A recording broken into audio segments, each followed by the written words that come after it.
there's a sense of time and place that makes a quote unquote normal image look utterly intriguing. People are always like, well, you have to be in a cool place or you have to have a cool camera. I don't know if that's true. I think it's just the places and the people that you surround yourself with, the ability to just try. Hello again, and welcome to F22 again, where we bring all things photography into focus. Today, I am super privileged to bring you my dear friend, VSCO co-founder, and importantly for the show, amazing street photographer, Greg Lutze. Welcome, Greg, to the show. Thank you, Zach. It's good to be on here. I'm glad we can chop it up a little bit. Yes, and you are also going to be co-hosting a lot of these episodes, either with me or separately, so people will see a lot more of your face as well. So get used to Greg. Yeah, thank you. So just to kind of kick it off, I want to help people understand who you are, your history, what leads us here, especially like your story in photography. Yeah. Honestly, my story probably starts even pre-photography. I was much more in the world of design, graphic design, art direction, creative direction. That's what I always loved. Even as a kid, I would always be drawing like logos for sports teams. And I remember I think I was in kindergarten, and I had done this coloring book that from school, and I'd done it so perfectly. Everything was like really nice. And I remember my mom said like, oh, this is great, but did you know if you want to, you can color outside the lines? And that just blew my mind as a 5-year-old, that you can essentially be creative. And so that really opened up my world to everything. And so I really was interested in illustration, design, music, but photography really started hitting probably when I was in, I guess, high school, and I was in a band and we needed band pics. And so I had I don't even know what it was. I wish I knew what it was. Whatever my mom and dad had at the time, some point and shoot film camera.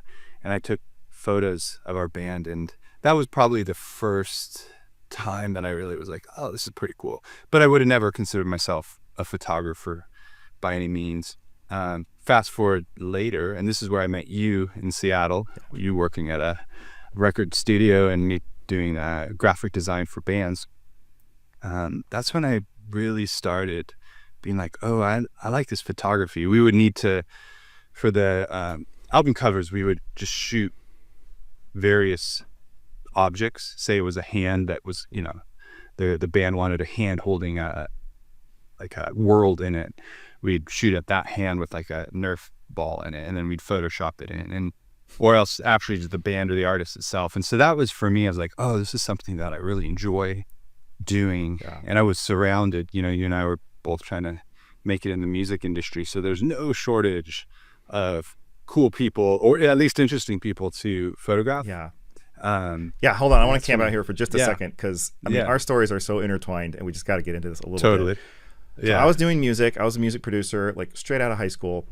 And I think we were both like interns and assistants at the same time, met each other that way. And my story is that like music had always been my hobby, and I would get to the end of these long days, doing music, and the last thing I wanted to do was music again when I got home, but I didn't have any other hobbies. Right. And I had to figure out like, well, what else do people do? And I was around you, and like you said, many others, and you were getting into photography, and that seemed really fun, really interesting. And so I just kind of thought, well, I'll give that a try. And like literally that is my start of photography 20 years ago, is largely you and Jared and some others like inspiring me. Yeah, so we have. I think we both have a lot to owe to Jared. Jared Knudsen is his name. Yes. In Seattle, he just introduced us to a whole another world of photography. I was into photography before, but he was way into it and introduced me to like William Eggleston and Stephen Shore and all these photographers that now are like, I just love. They're my absolute favorite. So I think there's something to be said about surrounding yourself with other creatives. It was, to be fair, gnarly. At one point, I think we had 8 of us in a 1-bedroom. Zach was actually my bunk bed mate, not just my roommate, my bunk bed mate. Yes. So it's pretty. We shared an IKEA bunk bed. The days of small things. And ate a lot of Taco Bell tacos, 2 for $1. Yes. Wasn't sure if you're gonna go there. I didn't want to start, but yeah, so fun. But Yeah. in retrospect, at that time, even purely through the lens of photography, at that time, I didn't really know what I was doing with the camera. I'll look back on my images and the composition is off, the exposure is almost always off. Good thing for RAW. But in retrospect, I look back and I think because our life was so interesting and we were surrounded by such interesting people and doing lots of things, I would say fundamentally my images are more interesting. They're not technically good, but I look back at that time, I'm like, oh, wow, that was cool. And there's so much, people are always like, well, you have to be in a cool place or you have to have a cool camera. I don't know if that's true. I think it's just the places and the people that you surround yourself with and the ability to just try, to not have any fear. I didn't know better. Now I I'm out doing street and I'm like, well, do I have, my hyperfocal distance on right? And like, is this person going to know, all these things. Whereas back in the day, I was like, who cares? Just shoot. And I want to recapture some of that courage, spirit today. Yeah, I've heard that sentiment a lot, that people look back on some of their early photos when they just put the camera on like the green square, the P mode or whatever. Yeah. And they almost see something that they feel like they've lost now that they're much more accomplished in that just raw interest in their eye and stuff. And it can take years to get back there. I think we've both experienced that. I wonder if sometimes too it's just pure nostalgia, because for instance, like let's take Fred Herzog's images, one of my top all favorite photographers. Same. And if you look at them, probably at that time when he looked at them, he was probably just like, it's just everyday life. It's just a man in a suit standing next to his car. And he's not wrong, but we look back at it 40, 50 years later now, and we're like, whoa, look at that guy. Just like, his swag is incredible. And like, man, that car, they don't make them like they used to. But there's a sense of time and place that makes a quote unquote normal image look utterly intriguing. And you just want to like look at it. I think that's powerful. Yeah, it's so hard to see that in your own life now, what they must have been seeing. Because we see it as so interesting and nostalgic. I am starting to see that now, though. Oh, interesting. Yeah, I'm starting to see that now in my images, because it's like at this point I've done photography for with strong intent for about 25 years. And it's just enough now that you'll look back and be like, oh, wow, those jeans are kind of funny, or like just kind of different. You start noticing those things that give it that like date stamp on it almost. I think it's fascinating. When you look back at your own early work, do you see threads of like things that you now recognize as being signature to yourself? Like, do you see your own style, or has it really changed? Yeah, no, surprisingly, I don't think it's changed as much as I thought. I think, well, let me rephrase that. There's the things that I have done for more commercial work, like portraits and studio lighting, which are a little more technical. Yeah. And from that standpoint, I've improved greatly, just understanding how to use flash, how to use lighting. From a street or more documentary point of view, I actually find that I'm the same, almost the exact same person I was from that time period. I'm drawn to things like corners. I'm drawn to things like trash. I'm drawn to things like grit. I'm drawn to things, the people that are not necessarily beautiful, but are interesting to me. I do find myself photographing the same things. And when I look back through my archive, I'm like, man, I shot a lot of corners, or I've shot a lot of bathrooms. Like, why do I shoot, gas station bathrooms? I don't actually know, other than I find them kind of interesting, and it feels like there's a story there with all the graffiti and obscene little notes and what have you, and poor lighting. There's something fascinating about that. Yeah, I've noticed the same thing. It's like you can improve what you are in many ways, but there's like something that's just kind of there that you sort of discover in your own life over time. It's really interesting. Okay, so we were both interns, assistants, early in our careers in Seattle, sharing a bunk bed. Take us further on in the history from there. I was at a place called Asterisk Studio designing, and we did. They're now Invisible Creature. Incredible guys. They do amazing work. Amazing. I owe them so much. But I was working there at the time, and this is like in the era of Flash which, man, probably people don't even know. It was a way of animating websites. And I had done a website for a band called Jimmy Eat World. I love the band. I guess you'd probably file them under like emo pop or indie pop, something of that category. But at the bottom, we had put like powered by Asterisk Studio, which was where I was working at. And then this guy named Joel Flory, who I didn't know at the time, was like, man, I love Jimmy Eat World and I love the site that you did. Would you create branding and a website for my dad's construction company? And we were like, oh, we don't really do that. We're like doing bands and some skateboard, snowboard type of stuff, but we're not like really into the construction or architect stuff. But he was like, well, we want it to look like Dwell magazine, and I love a really like minimal architectural aesthetic. So we're like, okay, sure, let's go for it. And so we did that, and I just always stayed in touch with Joel, which was pretty rare for most of our clients being like bands and stuff. You kind of stayed in touch, but Joel actually became a real friend. And I think at the time there's a few different things going on. You and I were like really getting into photography. I was having these conversations with Joel about like, what does it mean to be someone who's creative, whether it be a designer or a photographer? Like, are there companies that are really out there that will really stand by the creative class, like really show up for them, do whatever it takes to help them make it? And so we just started having these conversations around that. Also at the time too, this was circa 2010, you were seeing a lot of film being killed off. Like Kodak and Elfer, like, this doesn't make sense. Everything is moving to digital. Everything is going to be moving to mobile. We kind of all saw that writing on the wall. And so we were just starting to have these conversations around like, man, actual film is incredible. And what if it goes away? And there was no shortage of companies out there that are like, no, this is actually, you know, the exact film thing. But it was very apparent it was not a good emulation whatsoever. They just weren't accurate. It was like a general estimation of what film might look on digital, and it wasn't really working. And so you and I started having these conversations, and Joel, around like, well, could we digitally recreate these film stocks to emulate them almost as a love letter to the next generation, and selfishly, like, so we could continue to use them as well.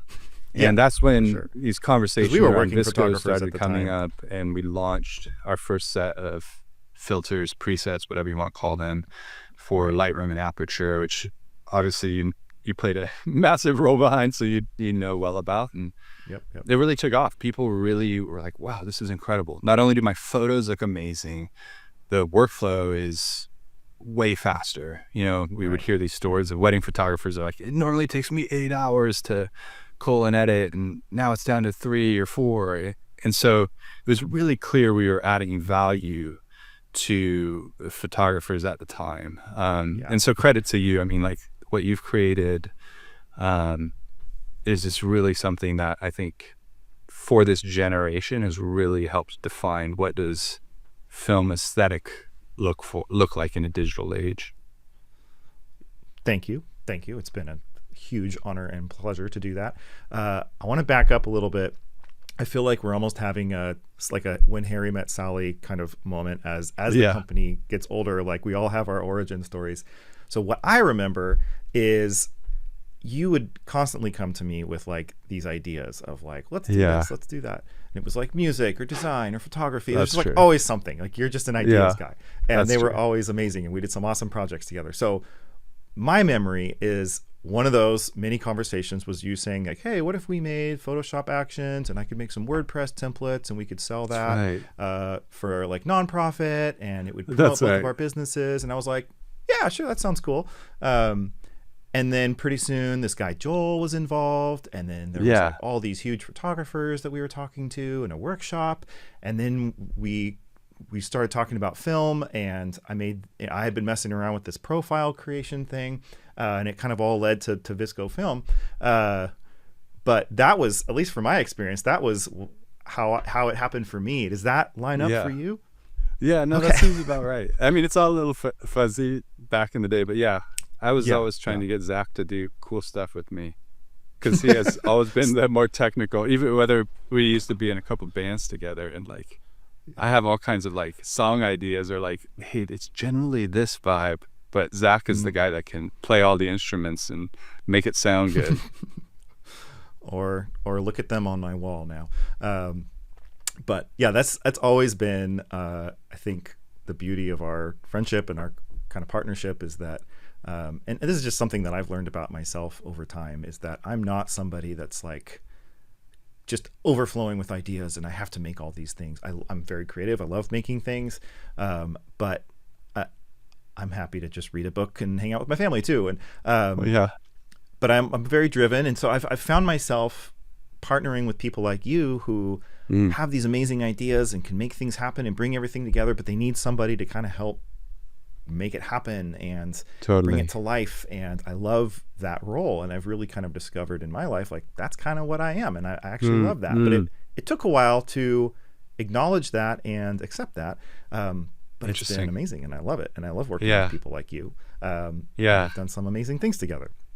Everything done well is, I think it's largely done in a collaborative nature. Like, I mean, if I think about some of my favorite designers or creatives, like Virgil Abloh, for instance, like he gets a lot of credit as an individual, but he was always working and collaborating. Or if you've seen the new Pharrell documentary with Lego, like it's all about collaboration. And I think, that's how the best things happen, is working with other people with different perspectives and skill sets than you.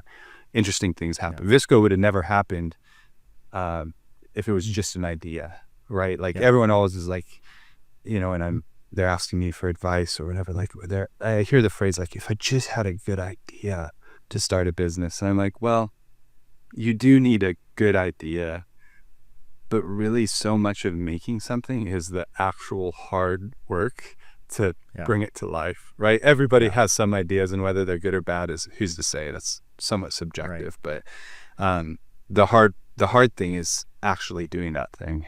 Right.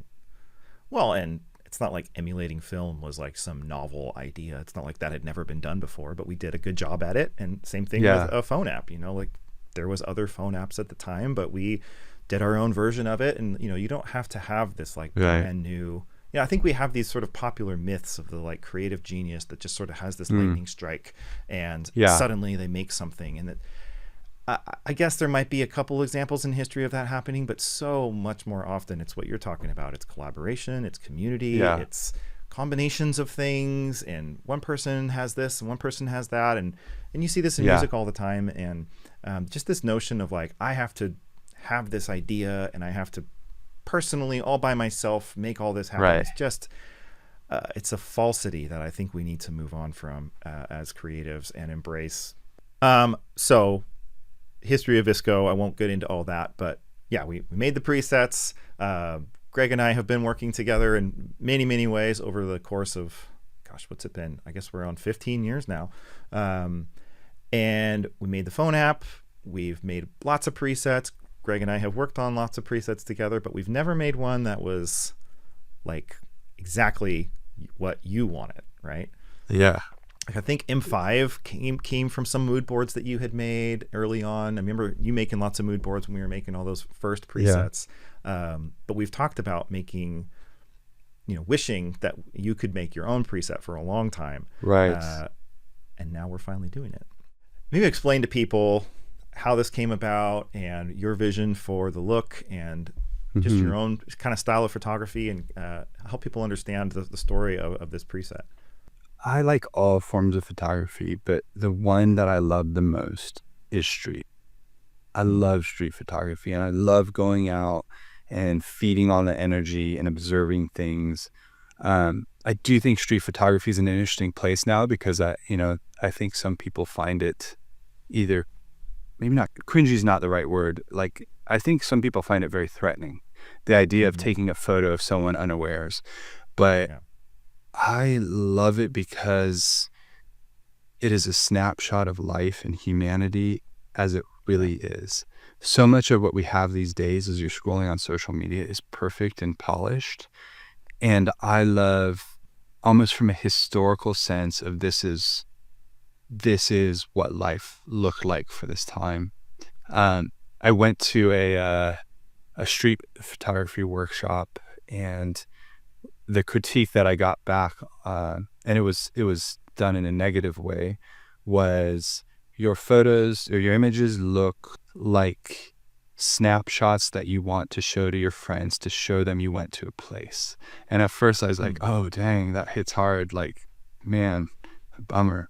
But the more I think about it, that's actually exactly what I want to do. I don't care about if everybody sees my work.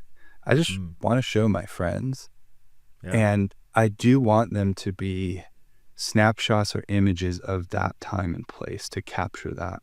I think there's something very powerful about historical memory that can be created as it actually was, especially in this day of AI, especially in this day of everything perfectly Photoshop brush, especially in this day and age of studio lighting. And I'm not bummed about any of that, but for me, I want things that feel real, and I want things that feel a little gritty, and I want human interaction. To me, that feels musical almost. And so as we were thinking about the preset, I've just been intrigued by the idea of like, could we make essentially a modern classic in terms of a preset for street photographers? And as we mentioned before, YouTube, William Eggleston, Joel Meyerowitz, like Gary Winogrand, all these amazing photographers that almost by today's standard, if you put them on the like social media influencer scale, would be considered boring. But when I look at their work, I'm just like, this is incredible. This is where I want to go. This is my North Star. And so the preset, I was hoping to capture something that isn't too much per se, but more like a frame for an image, something that complements the image that you have already created. That's essentially what we tried to create, is something that combined maybe like a VSCO preset A4 or M5, a little bit of reddish, a little bit of browns, with something that's inspired by what I would consider classic film stock, like a Kodachrome. And so that was the concept, and I love the results. I think street photographers are going to love it, but I also would say that anybody who wants to capture something that feels slightly nostalgic but not over the top are really going to like the preset. And so props to you for collaborating with me and making this happen, Zach. Yeah, well, it was really fun. I mean, I remember looking at the mood board that you made, a lot of film, some of those classic photographers that you mentioned. Kodachrome always comes up in these conversations. It was just such an iconic part of that look and that era. But I remember looking into like some of the films that William Eggleston shot, and he actually himself has said that he would shoot, negative film, but pushed a couple stops over sometimes to get a more saturated look.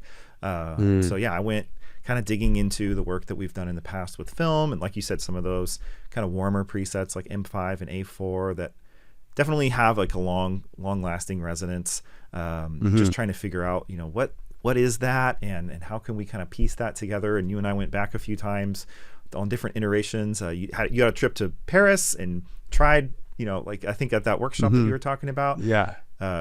Came back with a lot of feedback after you ran some of your real images through it. It was really cool. So these presets will be out at the time of this release. People will have this. So this is going to be We 9. We the Creators, number 9. So if you're in the app, you scroll to the We presets. I think they're black with a white label. And We 9 is inspired by Greg Lutze. It's very complimentary for, I think, quiet moments, or in like music, I use this reference all the time. There's some albums that you listen to that's a first time listen, and it's just poppy, it's ear candy, it grabs you right away. But honestly, after a couple months, you kind of like forget about it. You're just like, oh, that's good. But some of my favorite albums are actually, I would call them 3 listens. That the first time you listen to them, you're like, okay, Second time you start picking up things, you're like, oh, that's cool. And then by the 3rd listen, you're like, this is my favorite album ever. And I was even thinking, Actually, this is a throwback because you worked with him as an artist. Father John Misty, aka Josh Oh, yeah. Tillman, aka J. Tillman. I was in Seattle back in the day. Zach recorded some of his work. Well, hang on. The song. That's a pretty big overstatement. He had already recorded some things. This is like Okay. 2003, maybe, Okay. on a 4-track tape recorder, and he needed somebody to help him convert it into Pro Tools and mix it and Okay. like finalize it. There we go. Okay. So that's what knew I there was did. a connection at some point. It was all him. Yeah, it was like in the bedroom of the people who I was staying with at the time. So small thing, but I did get to work with I him, love which it. was amazing. My hope is my work over time stands the test of time. When I look at a lot of my design work that I did 25 years ago for rap metal bands and gangster rap, I would never show them in my portfolio. They don't stand the test of time. The typography is terrible. The visuals are very on trend to that time era. And so maybe we'll look back at one day and be like, have a good laugh. But they're nothing that for me has stood the test of time. Whereas I hope my images that I create, the photographs that I make, I hope that they can be those 3-song listens that just stand the test of time. Wow. That's probably everyone's wish, right? To have something that Yeah. I think is a classic, but that's my hope. Well, and I love going back to what you're saying about wanting to show your work to your friends. Like a 3-song or a 3-listen song is not something that is going to top the charts, probably. Nope. At least not. You for won't a hear it long on that time. top 40. Yeah. Yeah, but then for that small group that connects with it, it matters so much more. Yeah. And it feels like that's kind of what you're saying, is that you would rather go really deep with fewer people than Yeah. hit a high number that doesn't stick with a lot of people. And I love that. But I think you should all try this preset. Maybe give it a three photo try. A 3-photo try. So I'm looking at this now. There's 2 versions of it. There's the just the normal V9, and then there's the V9 Pro. And these Pro presets are a really interesting challenge, because it's almost like building 3 or 4 presets, because each of the sliders do things, and you have to design what each of those do and make it all work together. So we went back and forth on this a lot. So as I recall, I'm looking at it now. So tone boosts this kind of warmth in the highlights, and especially in the warm tones. It really kind of warms everything up in a beautiful way. And then to the negative, it kind of does the opposite. It cools things down in case it's too warm. I really liked that. And then the contrast is really just a nice way to kind of balance out whether the highlights and shadows are kind of getting too crazy. I think a lot of people go straight to the strength slider, but we build these things at full strength to try to make them work. And sometimes you can keep the intensity and the power of the look, but just reduce the contrast with that pro version. Yeah, and then for the color slider, it's kind of boosting the color, but in a very natural, very kind of nostalgic, vintage film inspired way that doesn't overpower the image, but it definitely gives it a boost. But then I also really loved the look of the reduction in contrast or of color. You can kind of pair that with the other two and get a little bit more of a muted look without totally losing all the color and that warmth. So I really love kind of the range of this one with those extra controls, and I'm so curious to see how people use it. And the others too. This is what is it? 5. It's a group of 5 presets with a bunch of creators from all over the world. I think we have Japan, Brazil, a couple across the U.S. Greg.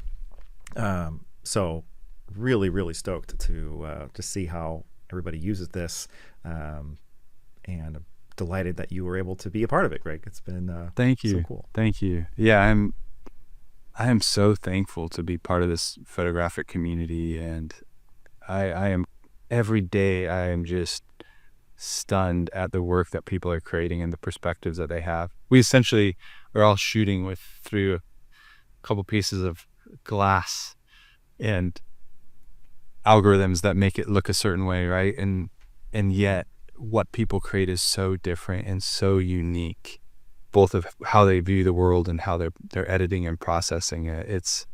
It's so inspiring to me. So I'm really happy to be a part of it, and I hope people enjoy playing with the preset that you and I collaborated on, Zach. I think especially people that love film and have shot with film will find something very cool about it, in that it gives the opportunity to. Film doesn't always react how we exactly want it to be. Sometimes it is a little cooler, sometimes it is a little warmer. And I think this preset gives the range of that for people who are wanting to shoot particularly street or documentary style, or maybe quiet moment style, if you will. I think so many times people just don't let them have it. They always like, oh, I'm not this, I'm not that, I can't do that. And just, man, just try stuff. Even if you're terrible at it, the more you do it, the better you'll get. And it's just, more than that, it's just fun. I just think it's fun. I'm actually curious, you mentioned how you've been doing photography for 25 years almost. And I'm just curious, like, what you would say to somebody that's just getting started, kind of like words of wisdom to impart, or what would you have told yourself, as another way to phrase this, when you were first getting started, that you know now that you wish you knew then? I'm entirely unprepared to answer this, actually. But I would guess I would say something about to the effect of, like, in this day and age, if you do something good in art, people will say, like, hey, you should sell this, or hey, you could do this as a career. And I think there's value in that. They're trying to communicate to you what you do is good. And for some people, especially people that are listening to this, I would say go all in and try to make a career out of whatever that creative pursuit is. I would also say, and this is something that I'm learning now, like 10, 15, 25 years later, sometimes just making your art, because you can make your art, and sometimes it's sharing it, and sometimes it's not even sharing it, is just a wonderful thing in and of itself. I guess the idea of art for art's sake, and maybe you'll make money off it, maybe you're not, but I wouldn't let that steal or take away any joy of just being able to do it. Just being able to pick up a camera and document your life is a wonderful thing. And so I think so long I always equated my success and my worth as a creative with, is this making money? And sometimes it does. Awesome.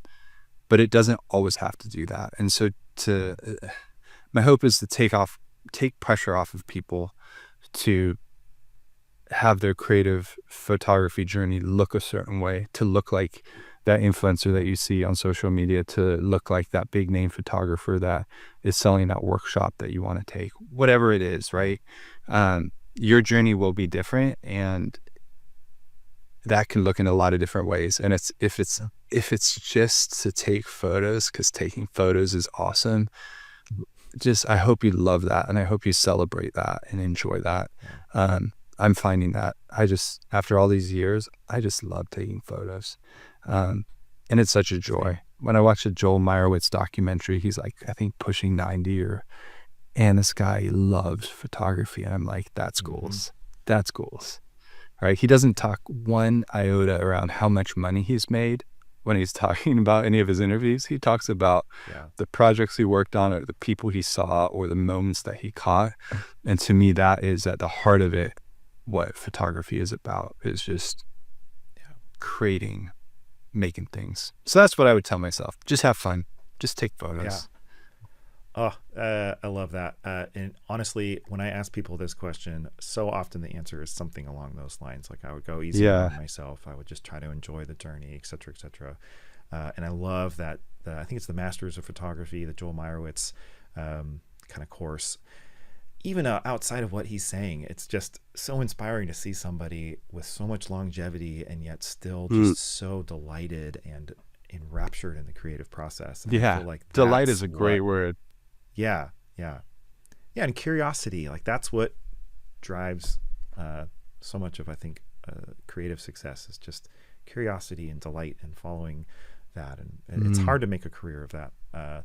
It's very trying. We've both experienced the ups and downs of that. Right. I'm going to wrap us up here. I could I mean, we do.